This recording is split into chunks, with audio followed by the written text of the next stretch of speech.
Welcome to the Giving Back podcast series. I'm Wes Roberts. I'm the publisher with SRQ Magazine, and I'm here today with Sidney Turner, the visionary founder of Resilient Retreat. Resilient Retreat is an amazing organization that has helped innumerable people and is a real asset in our community. I'm very glad to have Sidney with me here today. Thank you, Sidney, for being here with me. Oh, it's my honor to be here. Thanks for having me. Sidney, tell me about Resilient Retreat. We are very busy right now.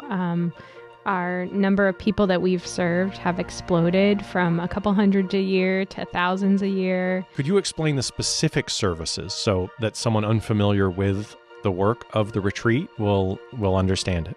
Yeah, so we are a nonprofit organization that provides free and confidential services for people who've been impacted by trauma, including our helpers and our nonprofit organizations that see trauma every single day in the workplace. And so that's what we do at Resilient Retreat. We're that one hub where people can go when they've experienced trauma to get help, support, and hope again. When did this become your calling? At what point did you realize that you had this desire to create the Resilient Retreat? I knew early on in my graduate education, I'm really an academic nerd. I love to publish research. I'm a psychologist. I love to understand humans and understand why they do the things they do and how they cope with extreme adversity in the world. And what I really saw going on is that there's not a lot of help for people in the long term. We have really great support all around our country for the short term, but not for the long term. And I always compare it to someone's house get burnt down. We have the firefighters that put out the fire. But then who comes in and helps build that person's home up again? We see that with all kinds of public health problems, from homelessness to substance use. We have that short-term intervention, but then it kind of stops at that point. And so in my research, I was seeing a lot of the people that I was working with, that short-term intervention wasn't enough. And so they ended up going back through the cycle again and again and again. And if you talk to any of our nonprofit partners, you'll see they tell you the same people come in the organization over and over and over again.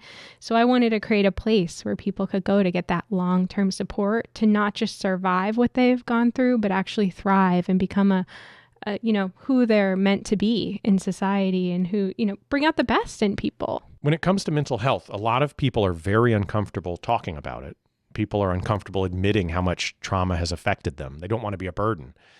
There's all sorts of reasons they keep it to themselves. How do you entice people to come and get the help they need?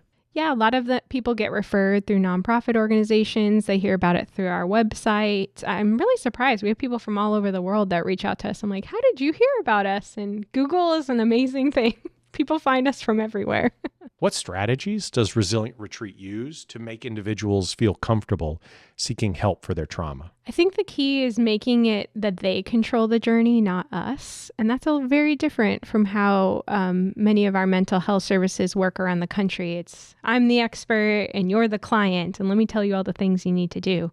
Resilient Retreat flips that on the head. You're the expert. Here are some options that a lot of people find helpful. What do you think will work best for you? And I think that makes it more fun and an enjoyable experience for people to come in and get services. It doesn't have to be a painful process. It can actually be an enjoyable one. Does the method of empowering individuals to control their healing journey have a specific name? Yeah, it's called empowerment, which is really seeing that people know themselves best and they're the expert. And really our role as providers is to help them meet their goals, not for us to define them. What is the process for training your staff in this empowerment-based approach? We train them ourselves, and we actually do training out in the community on this approach because I feel like this is key to addressing mental health. And it's about giving people the tools to help themselves instead of this top-down model where they always need to see an expert to find solutions. And I'm not minimizing the benefits of doctors and psychologists and medical professionals, but if it's always that's the only solution for people to find help is only through others, it's a very disempowering process. We feel lost in our own journey. And so our goal is to help people find their own solutions. During your journey with Resilient Retreat, are there moments or experiences that have been particularly enlightening for you? Doing this journey, I had these ideas of things that could move the needle for community members, but the way that I saw things shift for a lot of the people we serve was, I guess, more profound at times than I expected it from an empirical. I'm a scientist, so I'm always thinking, okay, I know the science says this. Let's try this intervention and see if it falls, it falls out the way that I anticipate my hypothesis to be. And I've been really surprised that these simple tools, like helping people find their own solutions, using what the research already shows works and applying that on a mass scale. I mean, the level of benefits I've seen people go from chronically homeless to working a full-time job. I mean, and those things are very hard to treat, and they're considered often untreatable or very difficult to treat. And our interventions are often not expensive. They're often things people can do at home, from journaling to yoga and meditation, and just some education and empowerment, how much that can move the needle even more than I anticipated it to. You mentioned inexpensive interventions. Does that indicate our society is misaligned with what's beneficial? I mean, I think, our traditional mental health model is to see a therapist and get psychiatric medications. And I think those have benefit. But I think, there is no one size fits all for everybody. And I would like to see our system approach that a little bit more, understanding that, for example, therapy is not accessible for all communities. For example, the African American community tends to not be very open to going to therapists because of a long history of being mistreated by the psychology field, understandably. And so it is important that we have alternative routes for people to go in. And so, yeah, I think there needs to be a systemic change in that direction. Not throwing out all the things we currently have, just being open to additional options as well. Is the resistance to implementing the changes you advocate because the institutions are resistant to change, or because the answers challenge the status quo? I find it takes about 20 years for research to translate to practice, which is why I left academia to go translate research to practice. So I don't think, our nonprofits, and I know because I do this work now, are so busy running every day, trying to keep up with the demand. They're not in academic journals reading every research article. And so that's where I see my role in, is really trying to help translate that research to practice so that these changes can happen faster, like you're saying. Walk us through the journey. Someone is going to receive care at Resilient Retreat. From their initial contact to the types of interventions, what might they expect?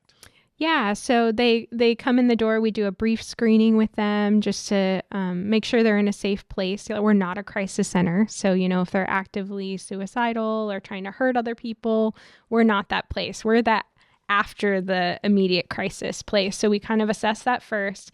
They come in, and then we just show them, hey, there are all these different things that are evidence-based that help people, but you know what's best for you. What do you want to try first? And I call it like a buffet platter. You don't really know what you're going to like when you go to the buffet, right? You're like, oh, I think I'm going to like the mac and cheese. And then you try it and you're, oh, I hate this mac and cheese. It's horrible. And that's what people experience. They'll try all these different things and be like, oh, I thought I would like that and I hated it. I thought I would like this and I did. And so that's really what it's about, is about helping people build that toolkit for them to take home with them to help keep them in a stable and well place. And I don't really see what we do as just mental health. I see it as whole body wellness. And that's another issue with the field, is we separate things too much. You know how everything is so specialized now? If you have any issue, that every doctor is like so specialized. And I think it's because our knowledge has grown so big, right? That we need all these specialists. But in that, we forget we're all part of one body. And so everything gets too specialized. And so I think with mental health, we've specialized that too much, not understanding that physical health impacts mental health and mental health impacts physical health. So you cannot treat mental health by just looking at the brain. For example, we have to understand like what you eat has a huge impact on your mental health. So we have those conversations with people about the food they eat, what kind of things they're consuming on a daily basis in their, from news to TV to books. All of those things have an impact on people. Okay. What food should we eat for better mental health? Generally, what's recommended is a Mediterranean diet. What TV shows should we avoid for better mental health? Well, there are some studies showing that, overwatching of news can cause people to experience mental health conditions. So, I always encourage people to find that balance between being informed so that you can be an educated voter, but also not going too far down the rabbit hole where, it becomes bleak. You feel like a bleak look at the world. Do people hesitate to seek help because they worry it might change their personality, that their things they're trying to overcome are part of who they are fundamentally? Sometimes, yeah. I think sometimes, and also change is scary, right? Trying to do something different can be very scary for people. And part of our model is if you're not ready for it, we're not here to try to convince you. You need to take the step when you feel ready to make it. Is it common for individuals to wait until they've hit rock bottom before seeking help? Yeah, or sometimes it's called a turning point or a fork in the road where people feel like, okay, I'm ready. This isn't working for me anymore and I've got to do something about it. Do you encounter individuals who come to Resilient Retreat before they're truly ready for change? Usually people don't come to us when they're not ready because they're self-identifying, to the program. We don't call people, hey, I heard you're having a hard time. Do you want to come get programs? They need to choose to come to us. So we don't have a lot of people usually coming not ready. But I think what surprises people the most is we see people across all spectrums of life, from doctors to nurses to teachers to homeless people to, the list goes on. So I think that's important for our community to know that these things impact all people, regardless of how amazing of a job you have, how much money you make. It doesn't really matter. This is something that transcends all of those factors. Given the challenging situations that your staff face every day with the people seeking help with your organization, how do you maintain their mental health? How do you prevent burnout? That's a really great question and something we talk about every single day. And the reason being, I always compare it to construction workers. When someone's a construction worker, it's an occupational hazard that you can get heat stroke. And no matter how good of a construction worker you are still vulnerable to heat stroke. So what does a company do? They create policies and procedures to prevent that. They have to take so many breaks. They need to take, water, make sure they have ample water, as an example. We need to do that in nonprofits. We need to make sure we have those systems in place that minimize the burnout and compassion fatigue our staff can have.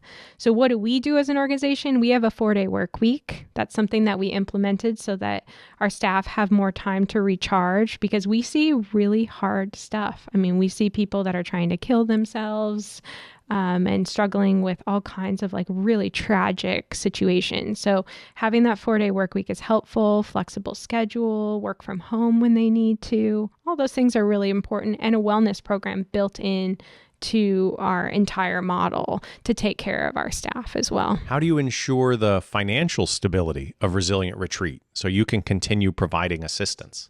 Yeah, I think it goes back to staff, because who raised the money for the organization are the staff and the volunteers. So it's making sure that we're healthy first, right? Because we can't pour from an empty cup. And then, really sitting around the table, talking together and creating strategic plans for how we're going to move forward. And things pivot. We've been in a lot of change the last couple of years. So we have to be open to pivoting and changing. For someone watching this podcast at home, how can they get help from Resilient Retreat? And then also, what proactive steps can they take to manage stress and avoid needing more intensive help? Of course, yeah. Anyone is welcome to reach out Resilient Retreat at any time.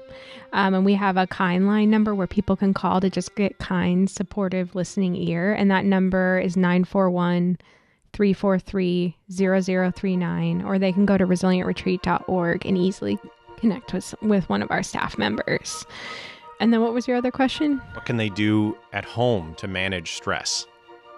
Self-care, self-care, self-care, which I feel like became the mantra during COVID, and there's a reason for that. And really looking at self-care as both mind, body, and spirit, right? And many of us are good at one aspect and not the other. And that includes professional health.